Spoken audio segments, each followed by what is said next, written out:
वो किसी काम का नहीं होगा। कहा कि कम से कम हो तो जाए। क्या है इतनी गरज है? शादी विवाह के बाद अगर 2-3 साल नहीं हो तो डॉक्टर भी पहले तोड़ेगा, कम से कम 18 बार धुलैया करा लेगा, फिर भी नहीं होगा और समय बीत जाएगा तो डॉक्टर साहब कहेंगे कोई साधु महात्मा मिले तो।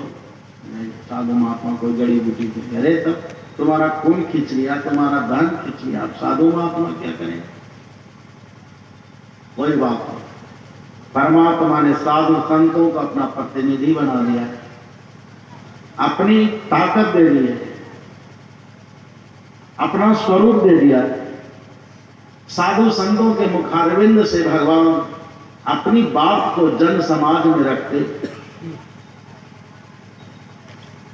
कोई आता है कहता है कि सरकार सब कुछ है, बेटा बेटी कुछ जड़ी दे दीजिए, उपाय कर दीजिए, चूहा दे दो चाहे चुचुंदर दे दो, कुछ हो जाए।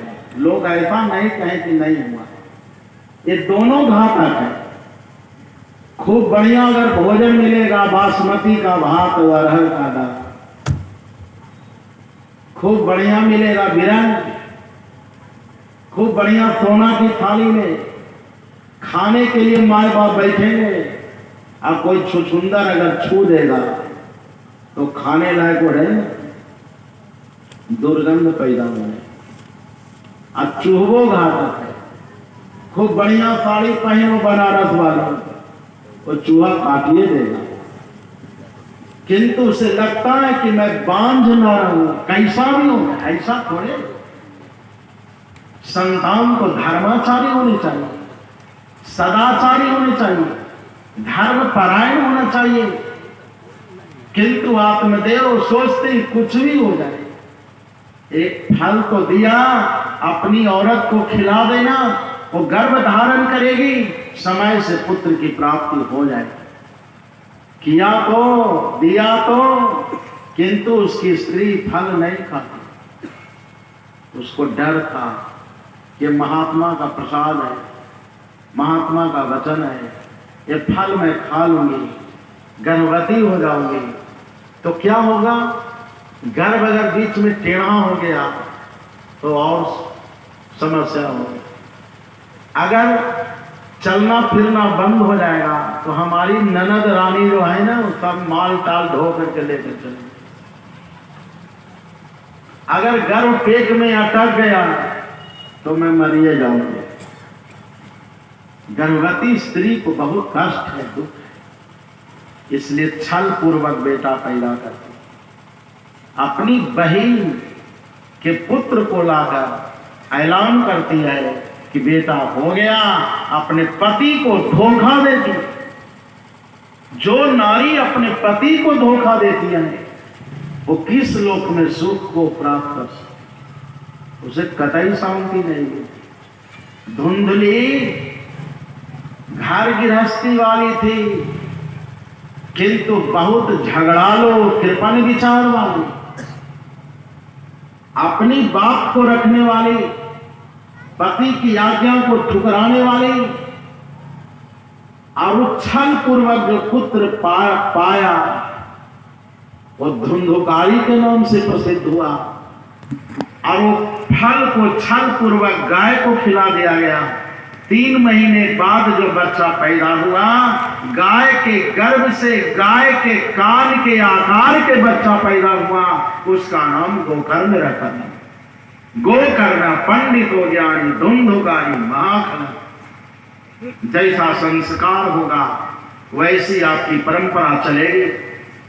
वो महात्मा का प्रसाद था, इसलिए बुद्धिमान, विवेकी, धर्माचारी, सदाचारी बालक का जन्म होता है। छल पूर्वक जो संस्कार प्राप्त किया और धुंधुकारी का जन्म होता है। धुंधुकारी के लिए भागवत की कथा सुनाई जाती। सोचिए, आत्मदेव बिल्कुल अशांत हो गए थे। ऐसे दुराचारी पुत्र को जन्म देकर आत्मदेव नरक में जाने वाले थे। बहुत बड़े पंडित ज्ञानी होने पर भी इनकी भारी दुर्गति होने वाली है। आखिर इतना ज्ञान प्राप्त करके किया क्या? ज्ञान की प्राप्ति तो परमार्थ के लिए होती है, ज्ञान की प्राप्ति आत्म शांति के लिए होती है।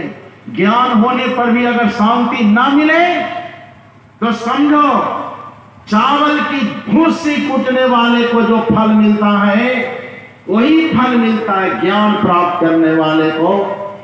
जिस ज्ञान से परमार्थ नहीं किया, जिस ज्ञान को परमात्मा के चरणों में अर्पण नहीं किया, समझो वह जो ज्ञान है केवल संसार के विषय को भोगने के लिए प्राप्त किया, दूसरा कोई मतलब।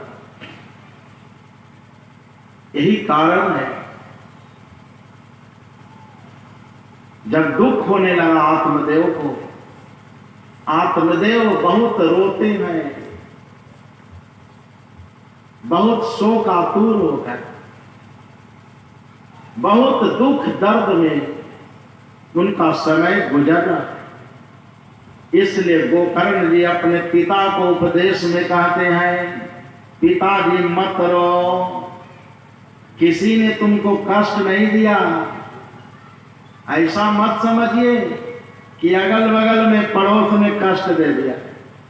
आजकल भ्रम हो जाता है, कोई ओझा गुनी बता देते हैं कि तुम्हारे बगले वाला तुमको कह रहे हैं,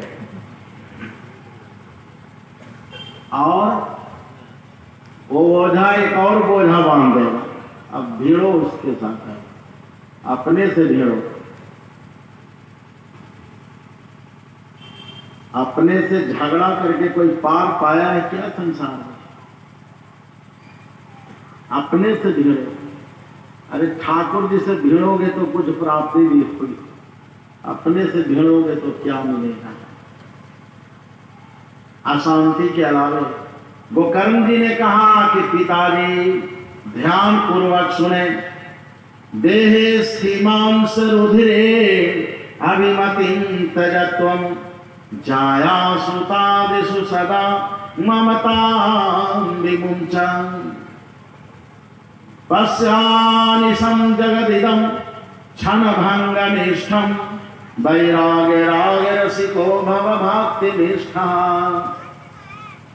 धर्मं भजस्व सततं त्यज लोकधर्मान् सेवस्व साधु पुरुषान् जहि काम तृष्णाम् अन्य सदोष गुण चिंतनमासु मुक्त्वा सेवा कथार समो नितरां पिबत्वम्।